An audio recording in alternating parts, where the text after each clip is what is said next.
Hey guys, welcome back. I'm going to show you how to make a GFX using a rig. So you go into your base plate like you would normally do it for like a regular GFX. Most of these instructions are in my last video.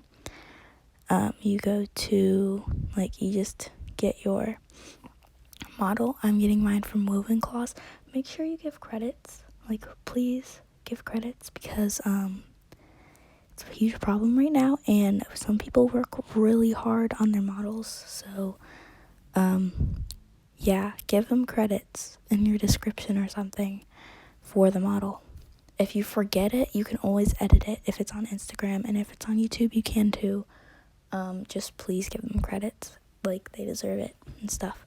So you export your model how you would normally do for a regular GFX. Yeah, I'm just looking through it right now, but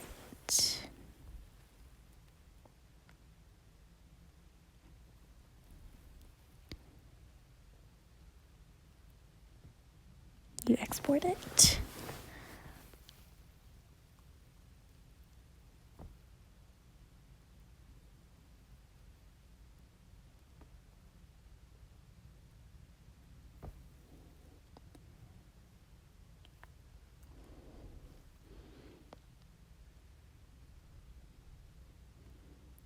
It will load depending on how big your model is and stuff. Mine normally take a little bit to download in my files because I have a lot of files. Yeah, and then I just delete my model because it's a lot faster when the model isn't there. And you just spawn your character by using the load character plugin tutorial in my last GFX tutorial. You spawn your avatar as R6. Make sure it's R6 because it just is a lot easier to use. I mean, you can use R15, it's just not as good.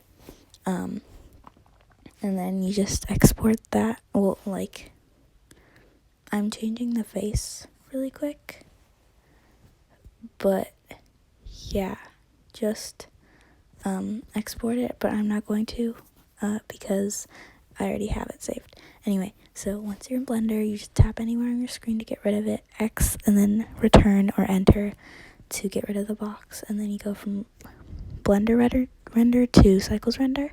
You go to your files and you double tap on your rig and delete the head by selecting the part and then doing X and then return just like the box, the cube at the beginning. Yeah.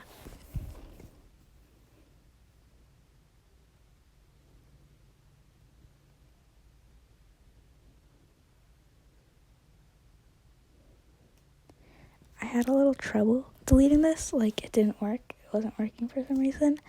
So yeah, I had to zoom in on it and stuff and then delete it. Anyway, so you select a body part, any body part,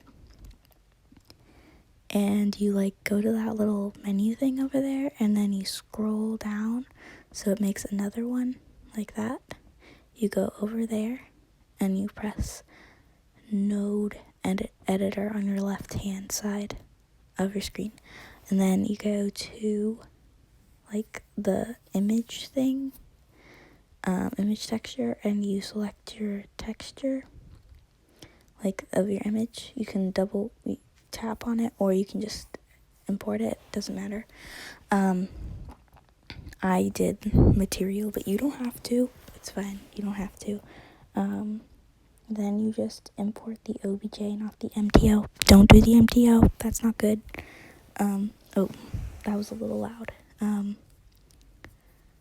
Then you can just follow what I do. I don't know how to explain it, but watch the steps very closely. When I edit this, I'll probably zoom in on some parts that are very important, that are easy to miss. And yeah.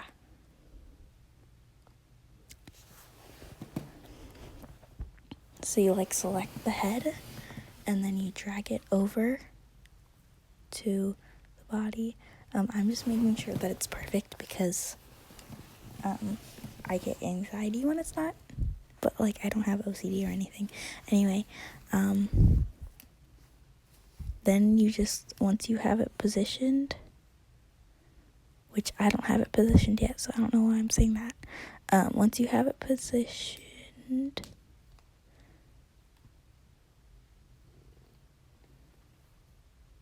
you like select the body parts like all together, shift right click, and then like right click for the first one, and then shift right click, and then X and return or enter. Then you go to import wavefront OBJ, and you import your model. Sorry for all my files, it's a mess, but I mean, I deal with it.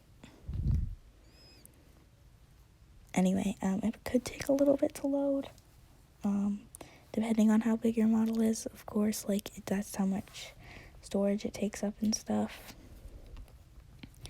By the way, when you're importing the head, go to import and then wavefront OBJ again. I didn't say that before, but make sure you do that. Yeah. So you go to a thing, and then you can just like adjust the model so you can see your character and stuff.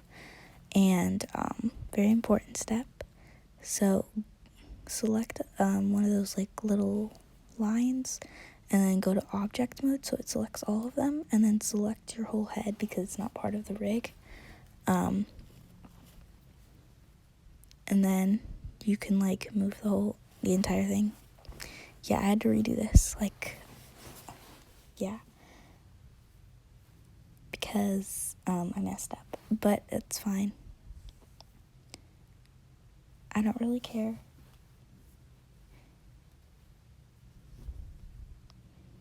Then you can just like move it wherever you want. Again, you don't have to like do everything I say, and I'm not the best at explaining. It's just like I have different controls and stuff. Like I don't have the enter key, and like I have a returned key instead. And then I have the commands and stuff. But there are no like things that you have to do with the command buttons. Anyway, you like position it into your model.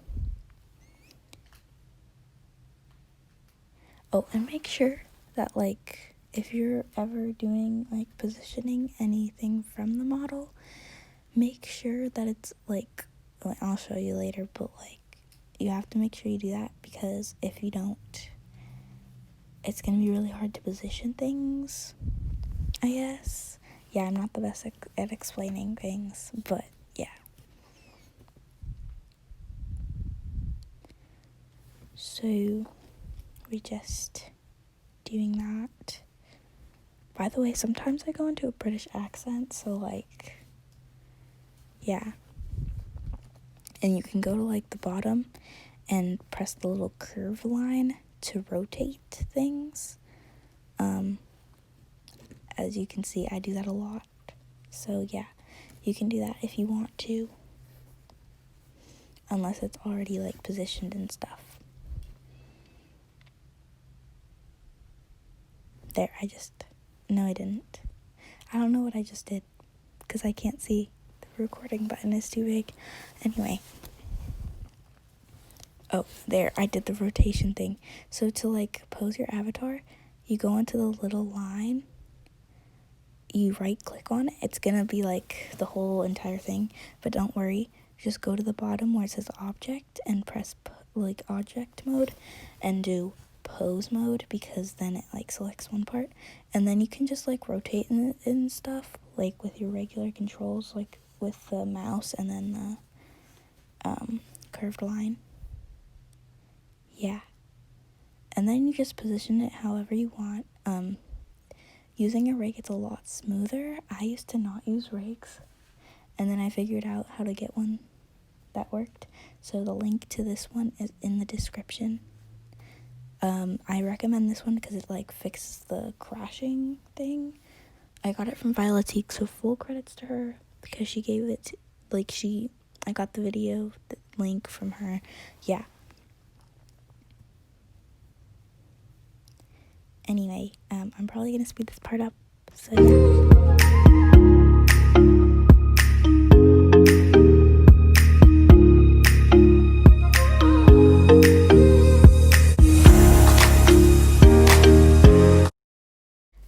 Okay, right here, I put it in origin to geometry by going to object and then transform, and then doing origin to geometry. So make sure you do that because it just makes it so much easier to position things. Okay, bye.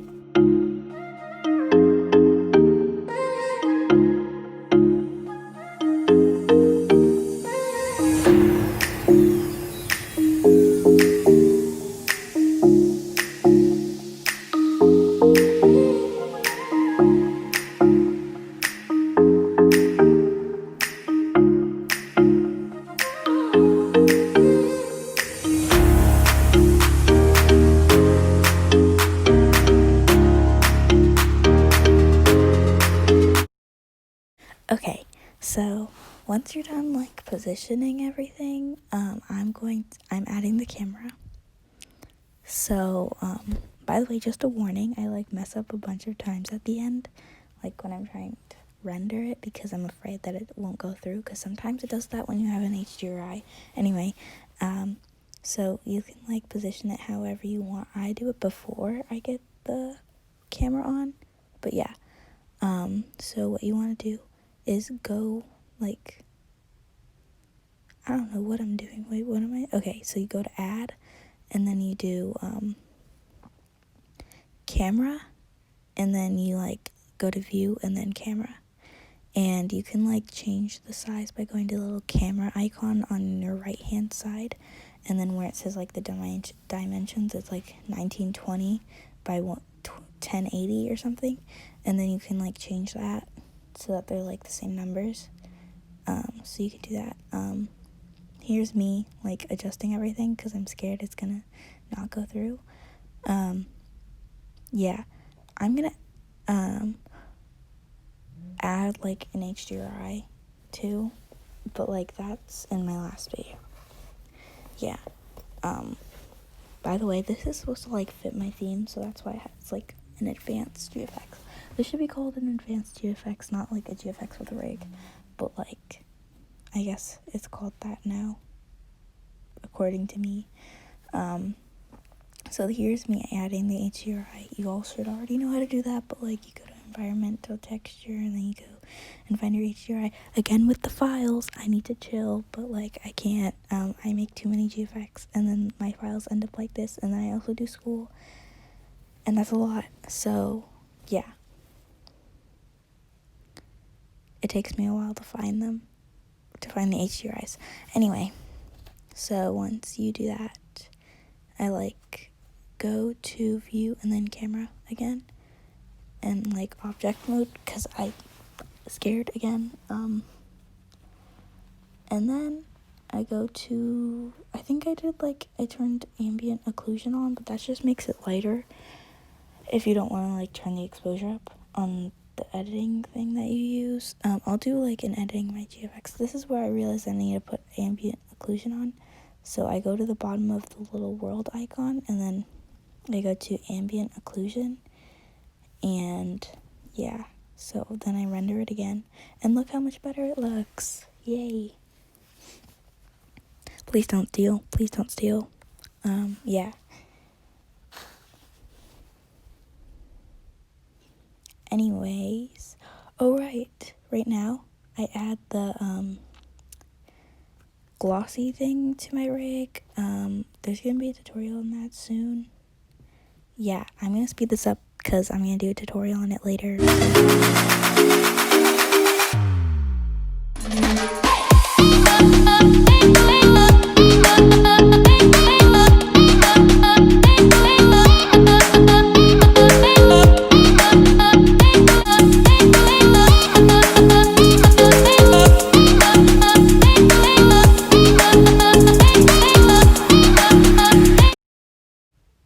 Okay, so I just realized how weird it is that I keep saying bye.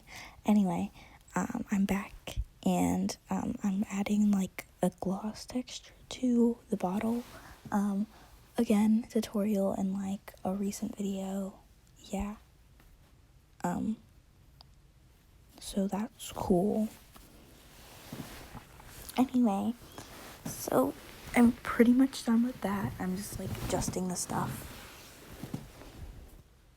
By the way, I'm filming this at like 11:40 at night.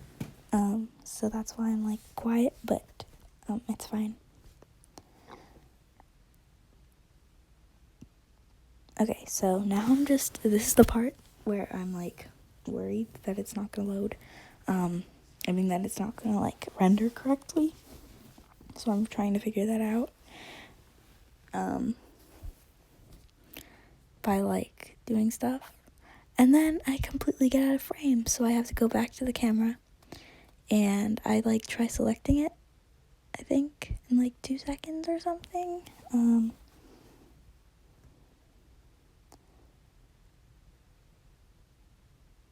Yeah, there's me selecting the frame of it. I'm just trying to like make sure that it's perfect. And now you can just go to like either the render thing in the corner, or you can just press render and like under the little camera icon in there, and then you just press render, and yeah, that's it, rendering. Anyway, thank you guys so much for watching, and thank you so much for 150 subscribers. Yeah, that's so crazy that 150 people would like want to watch me do life and stuff. So yeah, thank you guys so much for watching, and I'll see you in my next video. Bye. Here's the finished product.